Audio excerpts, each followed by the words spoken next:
Hi, everyone. This is the 50 States Highpointing podcast and YouTube channel.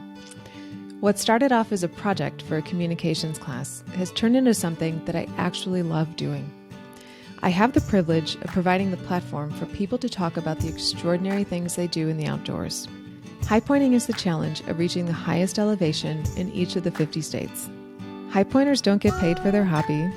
No one is sponsored by an outdoor company, and people fit this challenge into their everyday lives that also include careers and family. I found through these interviews that people who attempt this challenge are incredible and genuinely enjoy talking about their experiences. If you consider yourself a highpointer and you want to share your story on this podcast or interview, please send me an email at 50stateshighpointingpodcast@gmail.com. It has been a pleasure speaking with every highpointer. I hope you enjoy.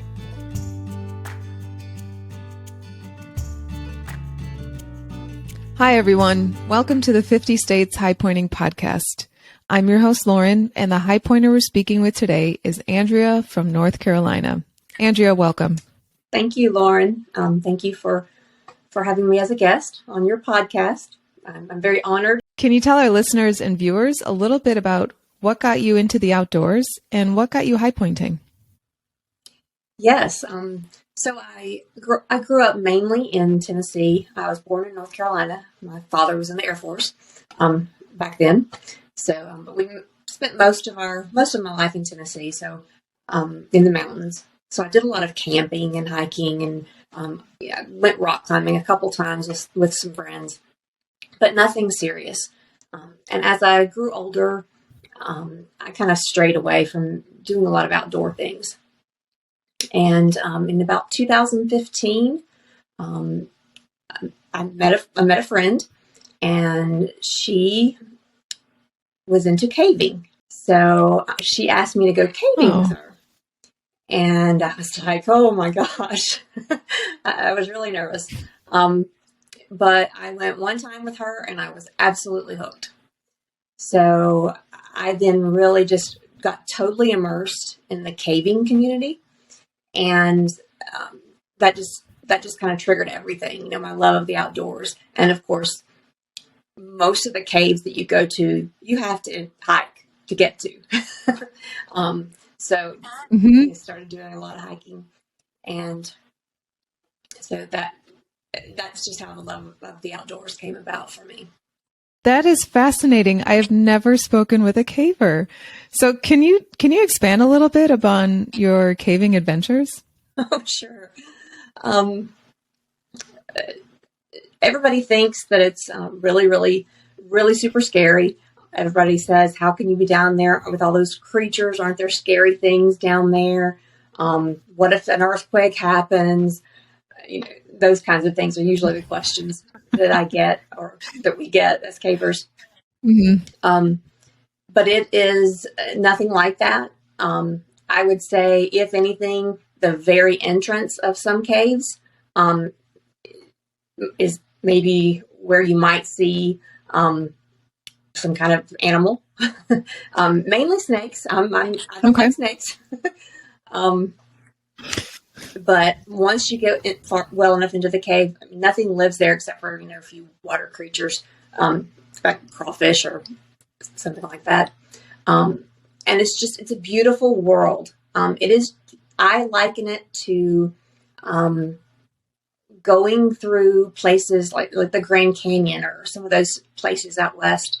And that's what you're seeing under your feet. I mean, under where you live daily. It's just amazing. And, I loved it. There's a great caving community. There's a local grotto here in Asheville, Flittermouse Grotto. I'll give a shout out to them.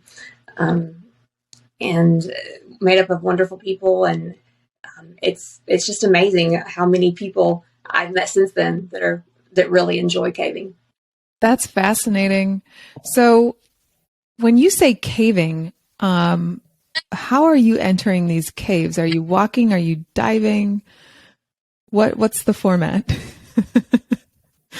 So I have not been cave diving underwater.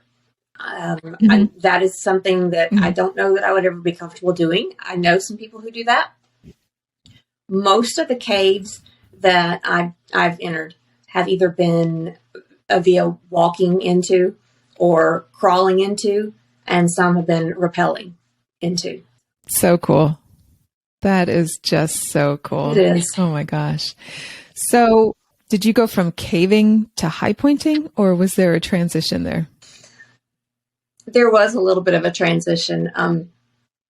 I started to become overwhelmed. I got so involved in the caving community, and I was the vice president of our local grotto, and my job at the time was kind of crazy, and it just all got to be so much. So I kind of started withdrawing a little bit from the caving community and all the politics of it, I guess I would say. And I still, had that love of the outdoors. And in 2018, my best friend went on a trip with her boyfriend to Montana, and they climbed Granite Peak. So she came back, and my husband and I would hang out with her and her boyfriend, and they talked about that experience and how much she talked about how wonderful that was. I saw all the pictures, and one day one of them brought up highpointing, and I was like, what is that? So my friend said, "Oh, just look it up on Facebook. Look it up on Facebook. There's 50 states highpointing." So I did. I went home that night and looked it up and joined the Facebook group. And my husband and I decided it was definitely something we wanted to do.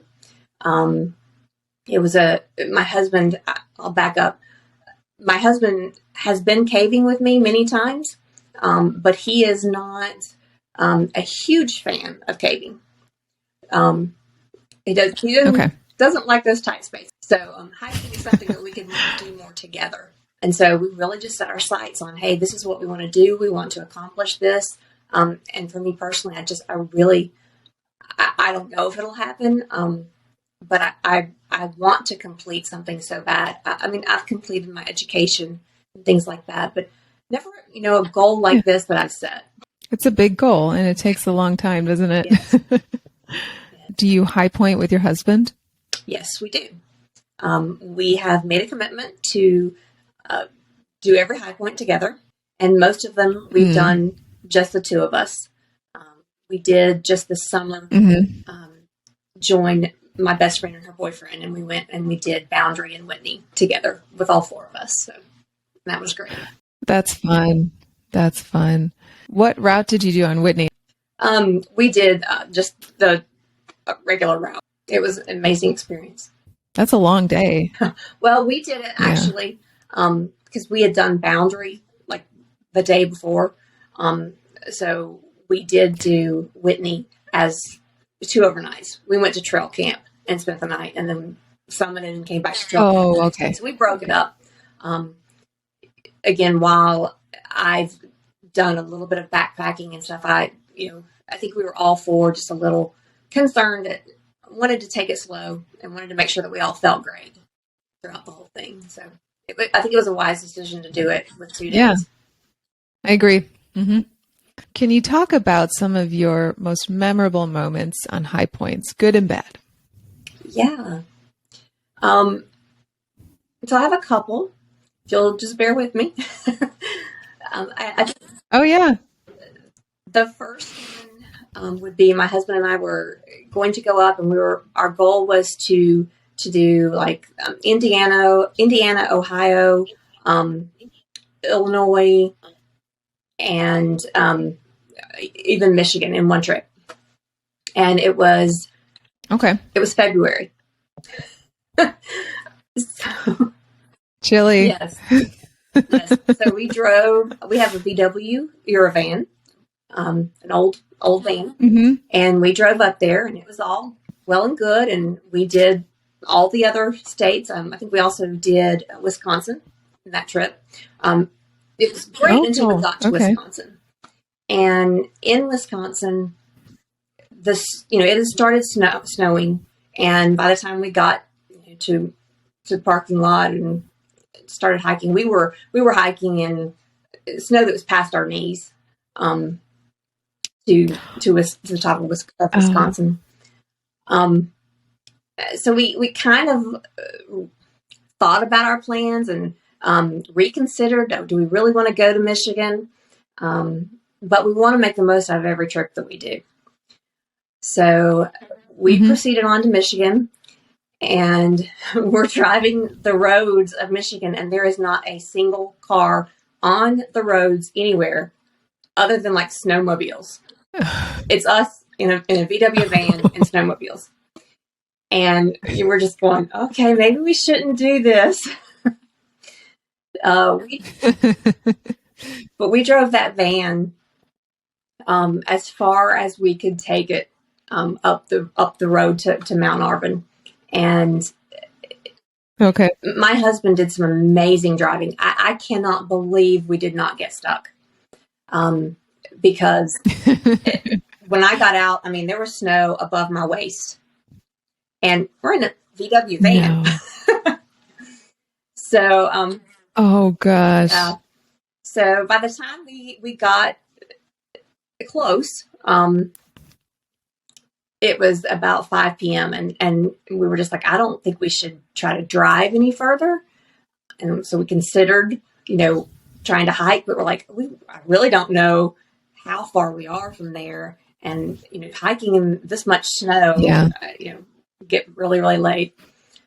So we did decide to turn around, and we did not do Mount Arvin in that trip. Oh, so close. Yeah. It was, that's to date, knock on wood, that's been our only fail. And it actually turned out good because we went in the fall of that year. And oh my goodness, Michigan and Minnesota in the fall was just spectacular. Yeah. So turned out really well. It is. That's such a beautiful part of the country with all the lakes. And when the leaves change, it's really incredible. Winters are harsh, but it's very beautiful up there. Yes, it is. So my husband and I, this past year, we have been married 7 years. And he never really proposed to me. Not a formal proposal. I got a ring. Okay. It was just kind of one of those things. We talked about it and we kind of decided we were going to do it and went and bought a ring and then planned a wedding. And soon after, I realized I really wanted that. I wanted that proposal. And so it became a joke. I was like, here we are. We've been married 1 year. We've been married 2 years, 3 years. You still haven't proposed to me. I would bring it up occasionally, and he'd be like, I know. Or he would make some funny joke about it. But this past summer, when we went on a trip with my best friend and her boyfriend, we did Boundary first. And we got almost to the top of Boundary, and my husband had some really severe cramps in his legs, and we had to stop and tend to that. But we've pushed on, and we got to the top of Boundary, and sat down, took a break, and a few minutes later, I'm sitting, and he's kind of standing over me, and he holds out his arm like to help me up, and he said, "Come here." And I was like, "What? I'm eating or whatever." And he's like, "No, come up here." He said, "Let's go over here." And I was clueless. I stood up, and then he took my hand, and he was feeling for my ring. And I was like, no, my hands aren't swollen. It's fine. Leave it on. And he goes, "No, I'm trying to propose to you." Oh. Oh my gosh. That is so special. Yeah. So, when he said that, I just went, "Oh, wait. And I yelled for my friend. I was like, he's proposing. Get this on camera. So, did they? Yes. So I know this is oh my gosh. Oh wow. Marriage, that's so cool. After 7 years of marriage and 3 years of dating prior to that, he proposed to me. So. About time. Yes. Glad you said yes. Yeah. I had we have done Mount Elbert the year prior, and I kind of wondered, kind of thought he might do it there. And when he didn't, I almost kind of just gave up even joking about it. It was the last thing on my mind, doing Boundary. Of course, we all know Boundary is Boundary is tough and not always fun. So I think none of us were thinking about anything until we got to the top. But it was really a surprise. Oh, sure. So you have a lot of good memories. You have that one from Michigan that was cold and snowy. Are there any high points you can think of that if you had the chance to do it over again, you would do? Yes. Several of them I would love to do just because of what you get to see in the process. But the one that I would say I want a do-over on would probably be Mount Whitney. Oh, okay. It's one of my favorite that I've done so far. Mount Elbert is my absolute favorite, and then Mount Whitney. But I feel like I kind of ruined Mount Whitney, the ending of Mount Whitney for our little group. And so I have really regrets about that. Again, we were with my friend and her boyfriend, and, both days as we were hiking, they would pass us, then we would pass them, and we weren't always at the same pace. On the day from trail camp to the summit, my husband and I, we got up really, really, really early, and, we started a pretty good ways ahead of them. But they caught up to us, and then they passed us, and, they were sitting at the summit waiting for us, cheering us on when we got there. And then they went back down to trail camp, and they were sitting at trail camp cheering for us when we, and taking our picture when we came down. And so that night I told my husband, I said, we've got to beat them down to the portal tomorrow, so we can be there and we can cheer them and take pictures of them, walking in. I really wanted to do that. Yeah. And so we, again, got up really early. They had not even, packed up camp, hadn't eaten breakfast or anything when we left. And we were making really good time until we got near the lake. And my husband said, I think we go this way and go around the lake. And I was like, what? And he said, yeah, we look over there. We walked around that lake. I said, we didn't walk around a lake on the way up here. I know that. I would remember that. And he was like, yes, we did. So we walked down to the lake and we're looking around. Beautiful. I was really glad that I got to see it. Yeah. But we spent time backtracking and doing that. And I was really frustrated with my husband after that. And I'm really tired and really hungry. Really looking forward to that portal burger. Yeah. But I know. So we get almost, we got to where we could see it. You can see the wooden structure, you can see the portal itself. And I, in my true fashion, I get my phone and flip it around and turn the video on, and we stop and we're literally saying, here we are approaching, finishing our Mount Whitney trip, approaching the portal, that kind of introduction thing. And right as I'm saying that, here comes my friend's boyfriend from the picnic area towards me. And he was like, are you okay? Do you want me to take your pack? He was, oh gosh, he was being so caring. Cause he thought, they're not here. He wasn't, didn't know if something had happened, or maybe we'd already gotten to the portal and left them, just went on. So he was being so nice, but my reaction to that was just, in the heat of that moment, I was just like, and I said a couple of things that just came out wrong. And so I feel like for something that was so memorable for all four of us, that I just kind of brought it down at the end. And that's just something I have to live with in my head. I've apologized a million times, and, they don't think anything about it. None of the others do, but I do. Well, you did it. Yes. You did the high point. Yes, indeed. And you're right. Those alpine lakes are beautiful. Yes. That my Hmm. biggest fear going into both Boundary and Whitney, and I guess even Elbert the year before, was, once you get above tree line, there's no shade, and I just get so hot. I run hot all the time, and so Hmm.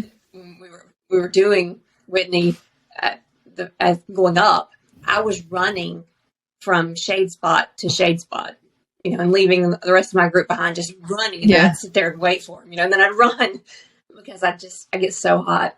My my friend's boyfriend finally said, "Andrea, you can't do that. You cannot keep doing it like that. You're going to, you're going to cause yourself. You're ascending too fast, or you're going to have a heat stroke or whatever." Lots and lots and lots of water. Yeah. Can you talk about why Mount Elbert in Colorado was your favorite? I think because I think there's so many reasons. It, it was our first 14er, so period. So it was. Oh, okay. It was really like, oh, I'm gonna do a 14er. I was really pumped up. It was Colorado has always been one of mine and my husband's favorite places. Anyway, we love Colorado, and we've vacationed in different areas of Colorado before. So I just think that love of that state in general, and being the adrenaline from it being my first 14er, and the fact that I built it up, and I was so stressed. From my experience, this is a big deal. When we finally got up there, I mean, I felt it. Mm-hmm. It wasn't like just climbing a hill here on the East Coast, but it wasn't. I was like, man, that wasn't that hard. That wasn't that hard. So I think I just felt really good about myself, and we just had a really great hike. Yeah. The two of us. We were pretty much alone the entire time on that whole trail. Wow. Yeah. My first 14er was Mount Rainier, and I don't know why, but I think I just kind of freaked myself out with statistics. I did too much studying on the mountain, and I read about like why people get turned around, like disasters on the mountain. I read the full accident report of every incident that's ever happened in the national park, which, not a lot of deaths in Mount Rainier are on the mountain. A lot of them are in other places in the park. So people fall into rivers, get swept away, can't get out. People get lost. It's too cold. Automobile accidents. Anyway, I can go on and on because like I said, I did too much reading.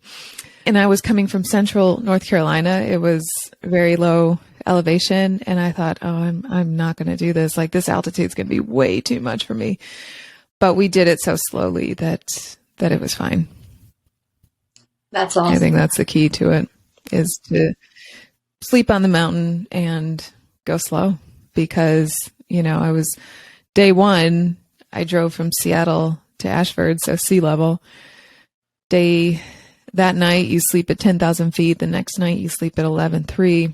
And so it was good for a beginner like me. Oh, wow. I think that's amazing. I don't think I would call doing Mount Rainier as your first 14er. I would call you a beginner. I would think that you're pretty you're pretty tough. So I just kind of had this last minute opportunity to do it, and I took it without thinking. And day one of the trip, you go around the team and everyone says, who you are, where you're from and stuff. And I was the only person from the East Coast. Everyone else there were 6 of us, was from Oregon or Washington State. And I was just like, oh man, this is their backyard. What am I doing with them? But these guides design a program so that you can be successful no matter where you're coming from. And all the skills that you need to get to the top of the mountain are taught on the mountain. That's what we have our sights set on, next, that we really want to tackle, Rainier and Hood and Granite and maybe Gannett. really want to do those while we still can, because we have to be realistic with our ages. I mean, hiking is something you can do well into your older years, but with some of my health issues and have to be realistic. So we're going to try to start focusing on those now while we can. Yeah. But you live in an area of North Carolina that is, number one, very beautiful, but two, there's so many outdoor activities. You're never bored in the outdoors out there. No, that's very true. That's very true. We're fortunate. I mean, fortunate that we have such a great training ground. Again, obviously not 13 or 14,000 feet of elevation, but we do have many hikes that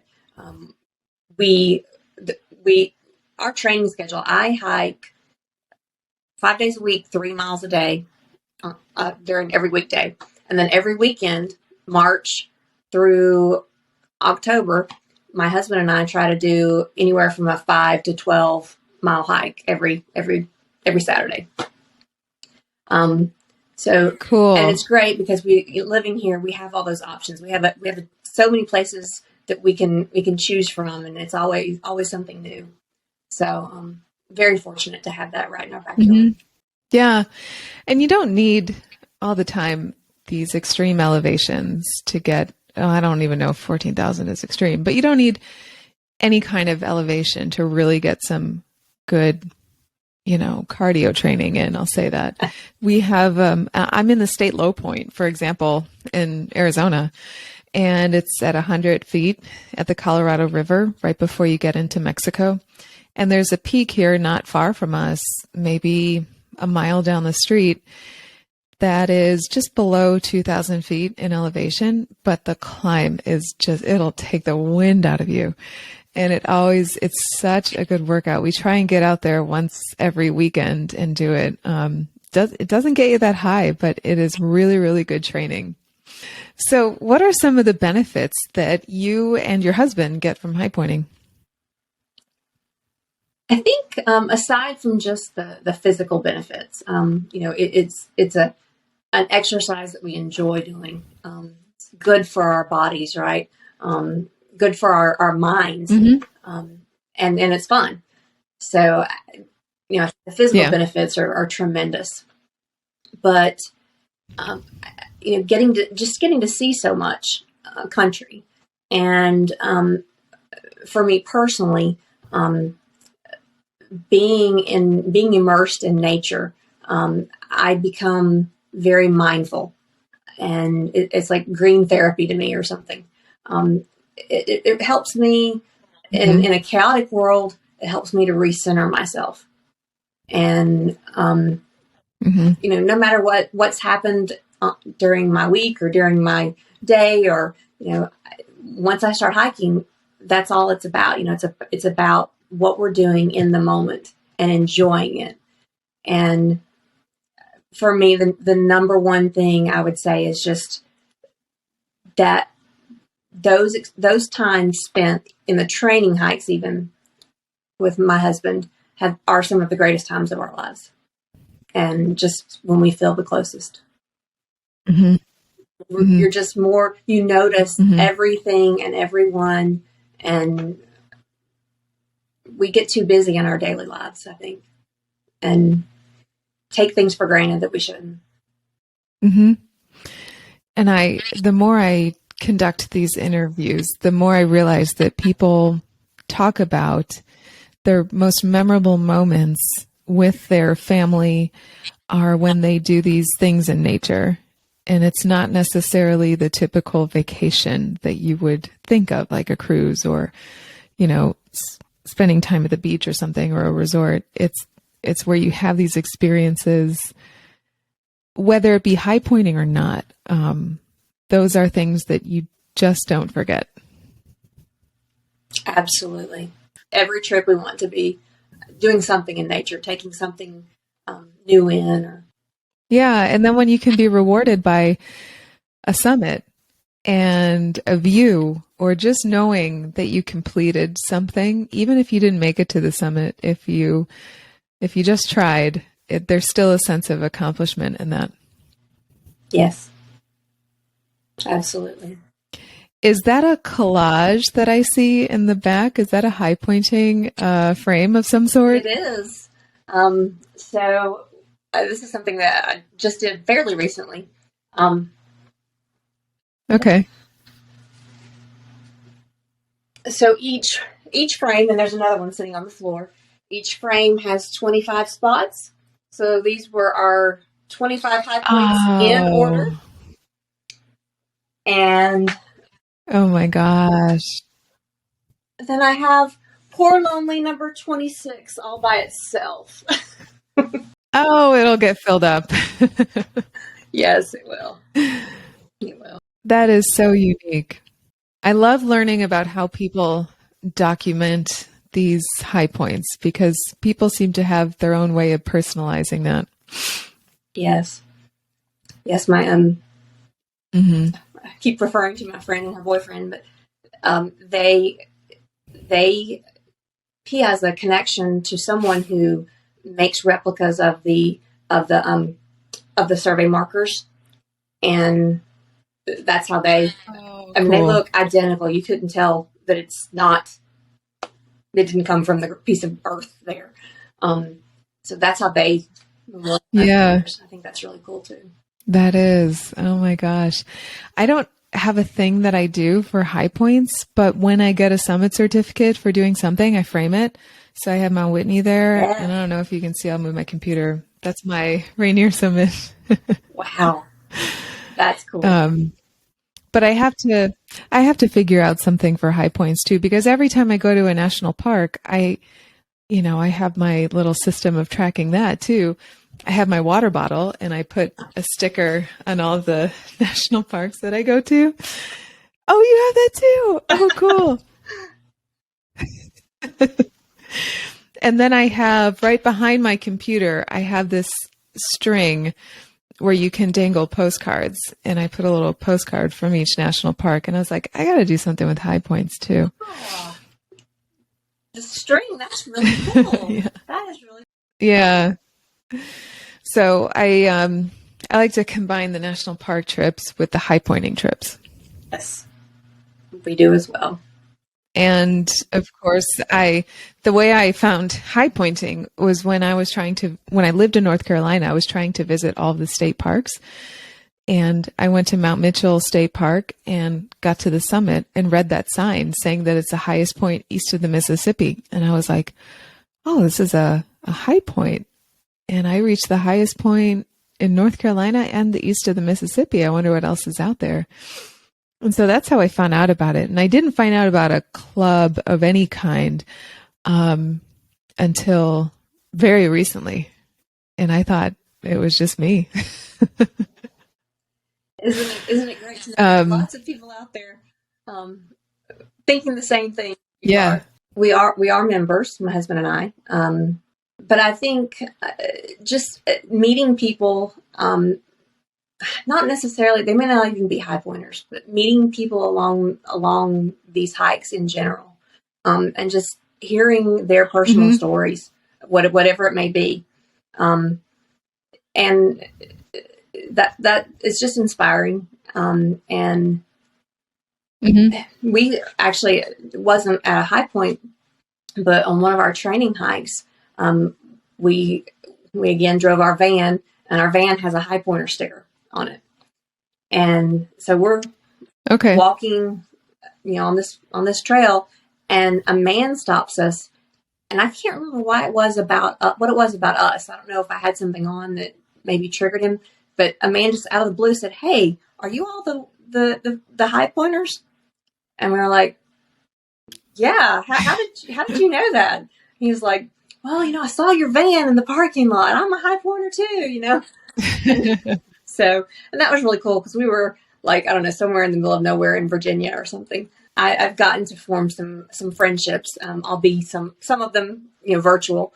Some of them actually in person. So I formed some friends with some really good people. And you get to meet people from so many different areas and cultures and lifestyles. It's phenomenal. I agree. So when you tell people that you go high pointing, do they know what you're talking about, and what do they say? People who know me know what I'm talking about, of course, by this point. Yeah. But when you share it with someone who doesn't know, yeah, generally they don't recognize it. I mean, like, kind of, what's that? And then when you tell them, they're like, oh, that's really cool. Or, I didn't know that was a thing. Or, I get numerous reactions. But usually it's along the same lines of, that's really cool. It's fun to talk about it. And I probably, for my non-hiking friends, I probably talk about it a little too much. So. You're like, either I talk about this or caves, you pick. Exactly. Oh, that's awesome. When we first started, we got the book High Point Adventures by Charlie and Diane Winger. Really old book. Yeah. But that's been, the foundation for everything. It's been our guide to get places, albeit some of the directions aren't necessarily current. But and then it does have the space where you can jot down your notes from each high point, so that it's good. Kind of, we have this with us at all times, so I think that's really neat. Well, that leads into my next question of, what are your favorite books, podcasts, or documentaries about high pointing and about outdoor adventure in general? So you have to forgive me. I think I might forget the name of this, but so Jennifer Farr Davis. Have you ever heard of her? I haven't. She is on record. I think she still holds the record as having completed the Appalachian Trail, the thru hike, in the fastest time for a woman. And she lives here in in Asheville, I guess. She has a book called Becoming Odessa, and I love that book. It's similar in some ways to, I think it was Wild. Maybe is that the other one of the other books. Yeah, I've heard of that one about the Pacific Crest Trail. Yeah, similar, very similar. I enjoy both of those. Okay. Yeah, and I'm constantly searching on Netflix or YouTube or any of those other streaming services for documentaries on hiking, climbing, any of those things. I might not be able to recall the names of them. But me too. That's all I want to watch. Yeah. So I asked this question for two reasons. One is that I think it's a really good way to get the word out there to other people who high point or hike or climb, because it's not a spectator sport. And in order to experience other people doing it, you can kind of immerse yourselves in the literature or the media. And the other reason is that I like that stuff. And so I want ideas of what to watch and what to read and what to listen to. So I'll check out that book. And since you are a caver, I don't know if you've seen this. I'm sure you have, but there's a documentary. It's a National Geographic documentary by Jimmy Chin called The Rescue. Have you seen that? Yes, absolutely. That was so good. That was so good. It was phenomenal. Yes, so well made. I go into these documentaries or books in a similar way. Like, I know how it ends, but I'm still so caught up, and then I'm like, oh, I hope they make it. Like, I know they do. That's how well done it is from a production standpoint. Of course, everyone, or a lot of people, know Jimmy Chin for his work. And I think he did such a good job in just recreating those dives, because that's what they did. That wasn't actual footage. They had to recreate all of that. And it was fascinating. There's lots of other caving movies, but most of them are so fictionalized that it doesn't really truly represent the true thing. But I think more and more, especially with the incident in Thailand, more and more documentaries are going to start coming out on caving, and more realistic views of caving and what it really is. I would tell my younger self, to start doing this kind of thing regularly much earlier in life, because I feel like I have missed so much by not spending more time in the outdoors, when I was young. And I would say that high pointing, hiking in general, but specifically high pointing, is something that anyone can do. There are high points that are accessible for people who are in wheelchairs. There are, high points obviously that wouldn't be, but hey, who knows? People are dedicated enough. Could get somebody to the top of some of those. I think maybe somebody did. Whitney, it's in a wheelchair. I mean, anybody can do it. But I would just say that for me, it just brings home, and this is just my personal belief, and I don't get into what anybody else believes. When I am out there hiking in general, but specifically when I'm at any of these summits and I look around, I just think, wow, God is just amazing. And he is such an artist. And the world, our country and the whole world is just absolutely one phenomenal masterpiece. And it's amazing.